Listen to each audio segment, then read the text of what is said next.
Axpona 2025. Axpona, it's the largest hi-fi show in North America. It's the one that everyone goes to. I definitely go because I'm local, and this is actually my 6th Axpona ever. So I've been going to these things since 2018. There were a couple of years there where it didn't happen because of COVID, but it's back, it's stronger, it's bigger than ever. It was bigger than ever this year in 2025. So let's go over some of the highlights, what I thought were the best sounding rooms of the show, what was different about this show, and just everything that happened at Axpona 2025. So Axpona 2025 was another hi-fi show. It was at a hotel. There's lots of big rooms, there's lots of small rooms. There's lots of rooms that are very expensive. There's a few rooms that aren't so expensive. There's rooms that will blow your mind. There's rooms that will underwhelm you.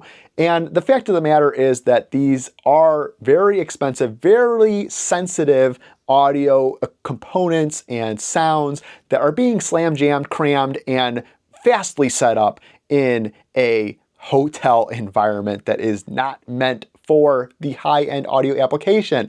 So even though these systems are amazing and probably sound a lot better outside of this, the reality is that, like any sort of tournament or versus environment, it's who shows up, it's who's able to deliver that day, which makes all the difference. And that's kind of the standpoint that I'm going to give once we get to the point of the best of shows, the honorable mentions, and the other things that happen at this show. Very objectively, I can tell you that this show was slightly different in a few ways. One, Axpona showed a car section, a car audio section. They had a bunch of cars, they had sound systems in these cars, they were showing them off. It was pretty cool. I walked through it. It's not really my thing. I couldn't tell you if it sounded better than any other sound setup somewhere else from a car audio perspective. So I walked through, I saw it, it was cool, I left. So I'm not going to talk that much about it. I'm not really a car guy, so I didn't really geek out. I took a cool video of Porsche because I thought it was cool, and that's about it. The thing that really stood out to me about this particular show was that in the past, and at nearly every audio show that I've ever been to, there's always the mythical $1 million system. This system costs $1 million. Who would have thunk it? At almost every show I've been to, there's been at least one, maybe two, but I feel like this year at Axpona, it was very, very much so on display, the multiple mythical $1 million systems. I don't want to name all of them, but there were very many. The Wilson Benesch and Audioflight Exoteric, Fidelity Imports Room, the Quintessence Audio, Wilson XVX, Dan D'Agostino, DCS, Clear Audio Room, the Estelon Vitus Clear Cable Sonorous Room, the Magico M9 Dan D'Agostino Wadax room that was on the 15th floor and probably the most talked about of the show. The Group Denmark room. I'm not going to name all the $1 million systems here, but I just wanted to get a point across that there were multiple mythical $1 million systems at this show. Kind of out of the ordinary for any typical audio show to have so many 7-figure systems. And I think the reason why this was is because we've seen a significant slowdown over the past year when it comes to consumer discretionary spending, especially those who are buying these more consumer brands like Bowers & Wilkins, Klipsch, Macintosh. Again, the more geared towards the average consumer brands. These are people that have $5, $10, $15, $20,000 audio systems at home. What have not been affected are the consumers that are buying the $1 million systems, the $500,000 systems, the multiple $1 million systems. They still have the cash flow on hand and are willing to spend money to make their systems better. And that most certainly, I feel like, has to be the reason why there were so many 7-figure systems and $500,000 systems and $750,000 systems at this show.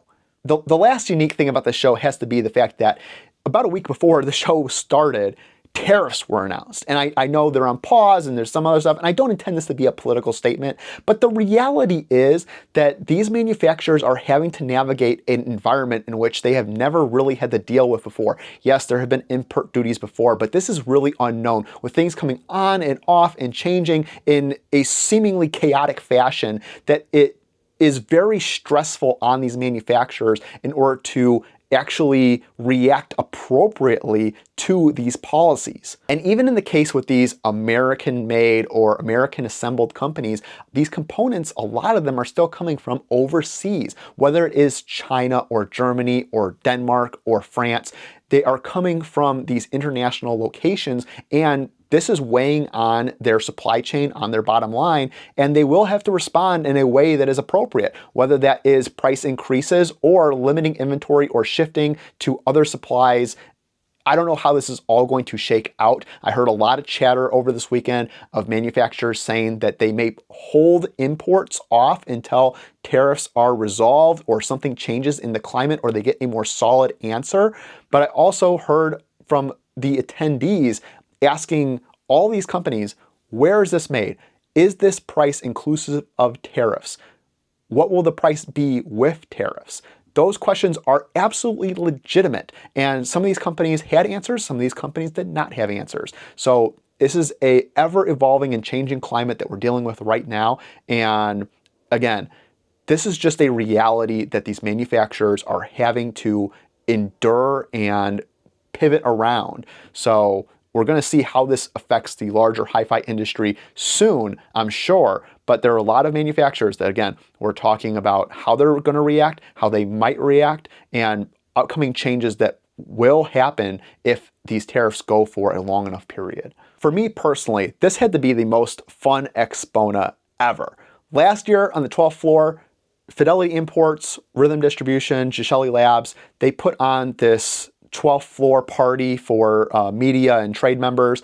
And this year they did the same exact thing, and it was even better than last year. So much fun. A big shout out to the Fidelity Imports, Rhythm Distribution, Tone Imports, and Gishelli Labs people out there. It was so much fun. It was such a great time. I had the most fun I have ever had at a HiFi show in the Gishelli Labs room. Gino, I've been told, has not stopped talking about it since last week. So it's a great time. We all had a great time. I was with the Modus AV crew. I was with Audiophiles EU. I was with Giles McCoy. It was a fantastic time. It was so great. And there were so many cool things that happened in this show. I went to a watch meetup at this show, which I was told about, but I didn't know it was even happening. I just so happened to be lucky enough to be walking by when it was happening. Saw some amazing, crazy watches that were amazing. I just met a lot of people that were very passionate about watches, and I know it's not audio, and maybe not all you out there are into watches, but it's a passion of mine, and I thought it was super cool. A really nice little bonus showing at the Axpona show. Okay, so let's get to what I think all y'all want to hear, and that is my picks for best of show. But first, I want to do some very quick honorable mentions of systems that I thought were very, very convincing, very good. I would want to spend more time before I made a judgment call, or I thought maybe were a little too expensive for the sound, but still extraordinarily good. And again, with the caveat that this is a hotel environment. So really quick lightning round, honorable mentions. I'm gonna give it to Vinny Rossi and Rockport with their setup. Silent Pound, which is a company that I want to learn more about.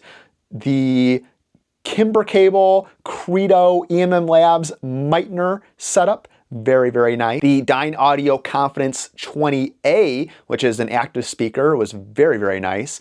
And the ScanSpeak room, ScanSpeak, if you're unfamiliar, is a driver manufacturer. They make a ton of audio drivers, whether it's for a DIY kit or manufacturing OEM for your favorite brands that are out there. They make a ton of drivers. They had a kit speaker on display, which I am told will soon be available on Maddie Sound.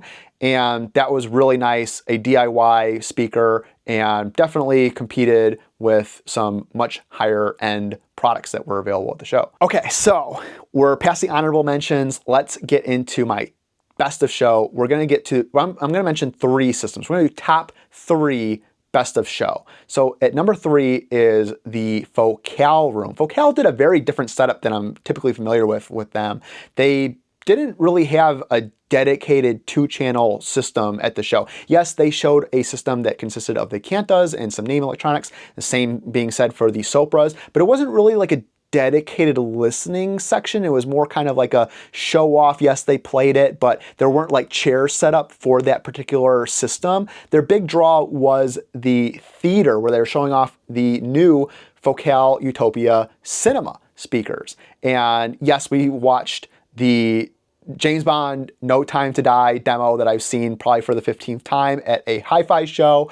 And yes, we watched A Star is Born, that Lady Gaga movie, but then we listened to a Rufus Du Sol mix from Chana, Techno Dad, and I've heard that before, and it was just so immense at the Focal Cinema. And then we listened to a Dolby Atmos mix of Rocket Man from Elton John, and that was just a pleasure to listen to. I've never heard anything like that before. It was awesome. It was so cool. Ultra punchy, ultra precise, beautiful, deep, immersive, wide, surrounding, of course, on the surround sound, setup that they had, the cinema setup. It was really cool. And honestly, this would have been my pick for #1 best of show if it wasn't for a very particular set of rules, or maybe a very particular caveat that I had to disclose here, or maybe is very obvious to you. And that is that this is a home theater cinema setup at a 2-channel show. So what other 2-channel setup, or not multi-channel home theater setup is there at Axpona? I think the only other one that was at this entire show was SVS. And comparing the SVS system to the Focal Utopia Cinema system seems very unfair. And Focal is going to come up on top with that one. So without any other home theater setup to really compare against, yes, I thought it was incredible. It sounded amazing. Very easily could be best of show because it wasn't really an apples to apples comparison, being that it was a cinema setup. That's the only reason why I wouldn't give this my best of show for Axpona, which is primarily a 2-channel show. My second place for Axpona 2025 is going to go to Rhythm Distribution with the Martin Parker Trio Diamond speakers, Angstrom and Luxman electronics, Jorma cable, and the Garrard 301 turntable, remixed, remastered, and improved by SME. This was a super fun room. We listened to vinyl on the 301, of course, listened to Massive Attack, which was just mind-blowing, insane, super cool, very holographic, deep bass, which I was impressed with when it comes to the Angstrom Eric monoblocks. I didn't really know what to expect. I was excited to listen to these, and they did not disappoint. Probably one of the most accurate, precise, and deep bass producing tube amplifiers that I have ever experienced. And we listened to some more electronic notes. We listened to some Swedish band, which was described as Nirvana if they played jazz, which was a very accurate description, and a bunch of some other classical music, but just a total joy to listen to. Almost changed my view on like the digital versus vinyl debate, because the vinyl just sounded so good. It was just, what? How did they get the vinyl to sound so good?